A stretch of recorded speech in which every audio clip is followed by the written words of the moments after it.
सोचिए, एक महान युद्ध खत्म हो चुका है। रणभूमि में एक विजेता खड़ा है और वो अपने मरते हुए दुश्मन से ज्ञान मांग रहा है। ये एक बहुत ही असाधारण पल है जो सबकों से भरा हुआ है। एक दुश्मन जो बस मरने ही वाला है, वो अपने विजेता को भला क्या दे सकता है? पता है क्या? वो ज्ञान जो पूरी जिंदगी के तजुर्बे और शायद पछतावे से निकल कर आता है।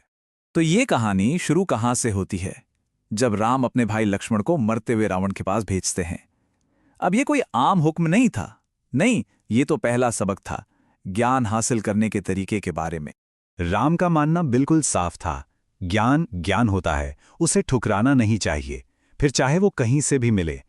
उन्हें पता था कि लंका का वो ताकतवर राजा रावण, उसके पास बताने के लिए बहुत कुछ है, कुछ कीमती सबक, और उसे सुनना बेहद जरूरी था। लेकिन हुआ क्या? लक्ष्मण की पहली कोशिश नाकाम रही। वो रावण के सिर के पास जाकर खड़े हो गए, एक बराबर वाले की तरह, और बात करने लगे। पर रावण खामोश रहा। तब राम ने समझाया कि गलती कहाँ हुई है। ज्ञान मांगने का भी एक सलीका होता है, एक सही तरीका, और वो इस बात पर निर्भर करता है कि कोई खड़ा कहाँ है। विनम्रता। जी हाँ, यही थी सबसे जरूरी बात।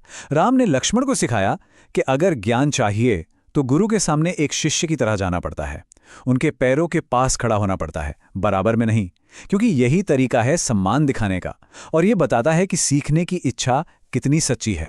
तो अब जब लक्ष्मण सही तरीके से रावण के पास पहुंचे, तो रावण ने बोलना शुरू किया, और उसकी पहली सलाह थी कर्म के बारे में, खास तौर पर अच्छे कर्मों के बारे में।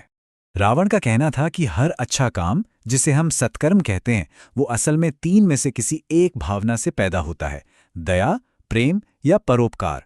यही वो ताकतें हैं जो हमें अच्छे काम करने के लिए प्रेरित करती हैं। और यहीं पर रावण ने सबसे काम की बात बताई। उसने चेतावनी दी कि अच्छे कामों के मामले में टाल मटोल करना सबसे बड़ी दुश्मनी है। अगर मन में कोई अच्छा काम करने का ख्याल आए तो उसे कभी भी टालना नहीं चाहिए। देखिए, रावण का मतलब यहां एकदम साफ था।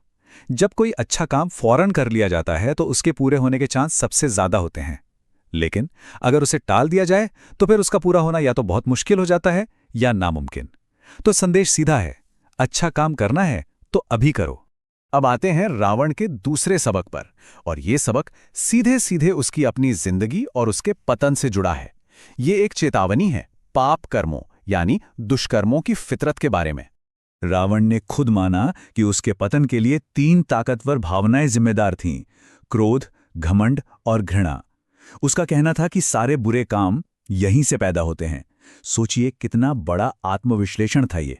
रावण ने उसे एक पल के बारे में बताया जब उसने सीता का हरण किया था। वो उसे कहता है, क्षण के आवेश में आ जाना, मतलब एक ऐसा पल जब इंसान आवेग में आकर बिना सोचे समझे कोई गलत काम कर बैठता है, और बस उसी एक काम ने उसकी किस्मत हमेशा के लिए लिख दी।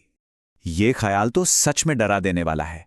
रावण बुरे कामों को ऐसे बताता है जैसे उनमें जान हो।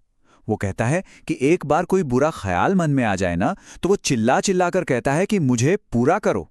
उसे रोक पाना बहुत बहुत मुश्किल हो जाता है। तो फिर रावण के हिसाब से समझदारी क्या है? समझदारी है इन ताकतवर, विनाशकारी इच्छाओं को पहचानना और खुद को उन पर अमल करने से रोक लेना।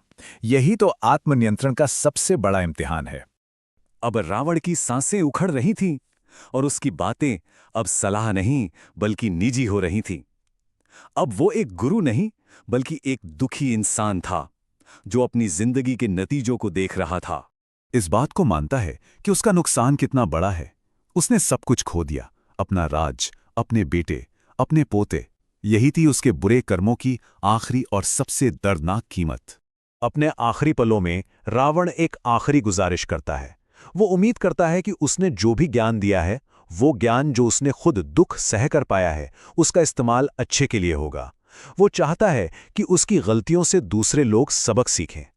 और आखिर में लंका का वो महान, शक्तिशाली राजा रावण कमजोरी के एक पल में टूट जाता है। उसके आखिरी शब्द थे, माफी की एक गुहार।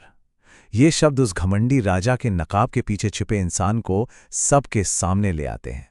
और यहीं पर हम ये कहानी खत्म करते हैं एक सवाल के साथ। रावण की पूरी जिंदगी ज्ञान और घमंड के बीच की एक दर्दनाक लड़ाई थी। उसकी आखिरी सीख हमें ये सोचने पर मजबूर कर देती है कि आखिर कौन सी ताकत हमारी जिंदगी को दिशा देगी। ये एक बहुत गहरा सवाल है जिस पर सोचने की जरूरत है।